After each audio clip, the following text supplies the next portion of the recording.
వారం దినాలకెంచి ఏడ చూసినా ఎవ్వళ్ళ నోట్లకెంచి విన్నా ఒకటే ముచ్చట, rave party rave party rave party. ఇదే ముచ్చట. వాళ్ళున్నారట వీళ్ళున్నారట అని ఒకరికొకరు చెవులు కొరుకునుడు, గుసగుసలాడు. అందరేమో గాని ఈ రేవ్ పార్టీ పంచాది సినిమాల నటి హేమక్క సుట్టే తిరుగుతుంది. ఇక అట్లా ఇప్పుడు అక్కకు కోర్టుకు రమ్మని నోటీసులు పంపిర్రట. గా ముచ్చట ఒకసారి చూసేద్దాం పారి. తీగ గుంజితే డొంకంతా కదిలిందాట. ఆగో అచ్చనే కదులుతుంది ఇప్పుడు బెంగళూరు రేవ్ పార్టీ చవడం కూడా. రక్త పరీక్షలు చేస్తే పాజిటివ్ వచ్చిన వాళ్ళందరికీ బెంగళూరు పోలీసు వాళ్ళు నోటీసులు పంపించిలాట. అండ్లా మన తెలుగు సినిమాల నటి హేమక్క కూడా నోటీసులు వచ్చినాయట. అట్ట మొత్తం 86 మందికి నోటీసులు పంపించిలాట.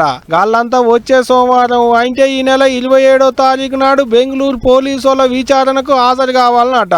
ఇక ఇది 28 బెంగళూరు లేదు గింగుళూరు లేదు, నాకు ఏ రేవ్ పార్టీతో సంబంధమే లేదు, నేను ఏ పార్టీకి పోలేదు, నేను హైదరాబాద్ లో ఉన్న నా ఇంటిని విడిచిపెట్టి ఎటు పోలేదు, కాకపోతే నేను ఇంట్లోనే ఉన్నా చూడాలి అని ఓ రోజుకో కొత్త వంట చేసుకుంటా వీడియోల మీద వీడియోలు సోషల్ మీడియాలో పెట్టుకుంటానే ఇంకో రోజు మా చిన్నప్పటి దోస్తు కృష్ణవేణి పుట్టిన రోజుకు కేకు కత్తిరిచ్చేటందుకు పోయినా అని రోజుకో తీరు ముచ్చట్లు చెప్తుంది హేమక్క.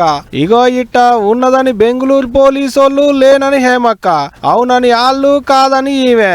ఒకరు దొరికిర్రు అంటున్నారు, ఇంకొకరు దొరకలేదు అంటున్నారు. పెద్ద కథే నడుస్తుంది ఇప్పుడు ఇద్దరు నడమ.